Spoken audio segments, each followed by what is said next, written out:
Amici e amiche della Finestra sulla Sicilia, mi trovo in compagnia del nostro professore Antonino Russo. Quest'oggi, in occasione della Festa della Donna, dedicheremo appunto una puntata a due figure che poco si conoscono ma che molto hanno fatto. E sono esattamente... Sono Iole Bovio Marconi e Maria Malaimo.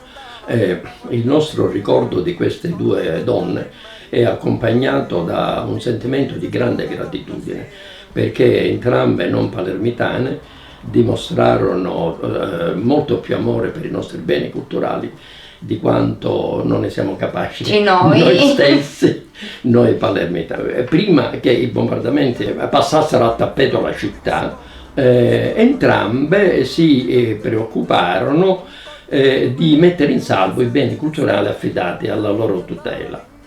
La Iole Bovio Marconi lo fece nel Museo Archeologico di Palermo, Museo Archeologico Nazionale, fondato da Antonio Salina. Fu dagli anni 30 agli anni 60 direttrice della Sovrintendenza Archeologica per la Sicilia occidentale, quindi che fu la curatrice del museo archeologico.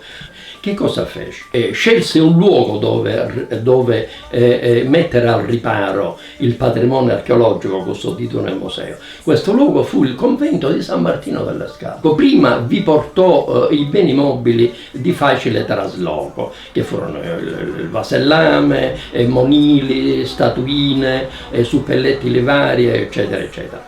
Poi si fece prestare un camion dall'esercito e vi trasportò a San Martino delle Scale, una alla volta, accompagnandole personalmente, le statue greche. Quindi se noi ancora oggi ce le abbiamo, le dobbiamo a lei. A lei. E gli eventi le diedero ragione, perché quando l'ennesima bomba americana colpì la cupola della chiesa dell'Olivella, distruggendo cupola, appunto transetto, e la parte meridionale del museo che era attaccata all'edificio ecclesiastico, i nostri beni erano già stati salvati. Alla fine della guerra, 1945, lei mise mano alla sua seconda impresa erculea, cioè quella di ricostruire il museo, riorganizzare l'esposizione del patrimonio tornato nel museo, custodito nel museo, con principi espositivi completamente nuovi.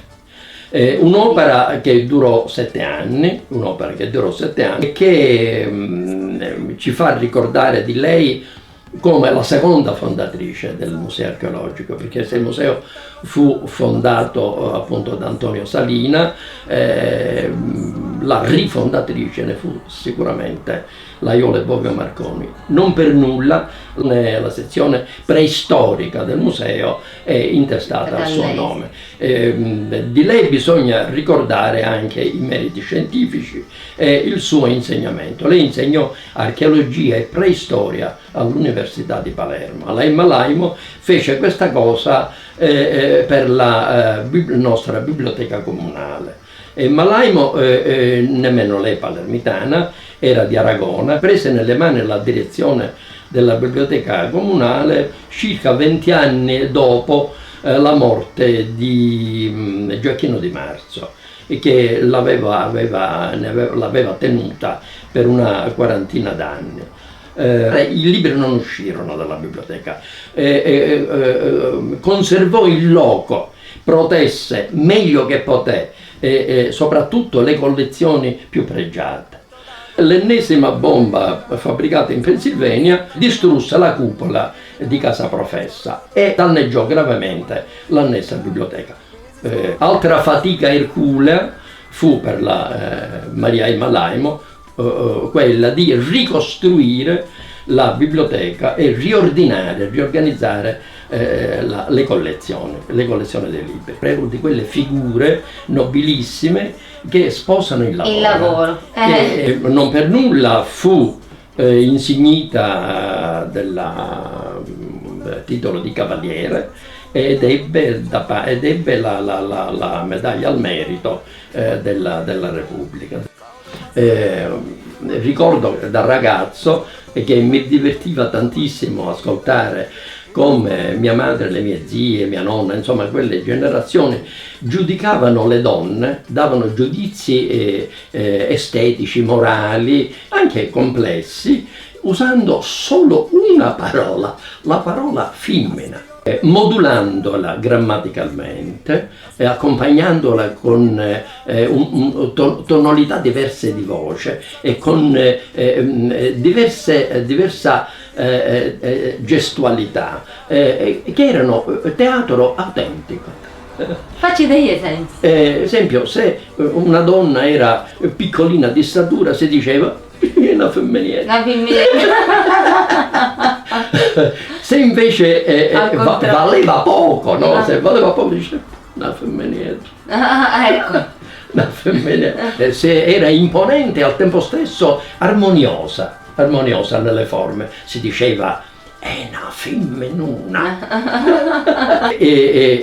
Si voleva, che era il massimo, voglio dire, della lode che si potesse tributare ad una donna, si voleva inneggiare al suo valore etico, al suo valore morale, alla sua abilità, alla sua intelligenza, al suo modo di districarsi nelle cose della vita, si diceva così: è una femminuna. Se invece era alta, grassa, però diciamo sformata, si diceva una femminazza. Se era di brutto carattere o decisamente una poco di buono, si diceva così: una femminazza.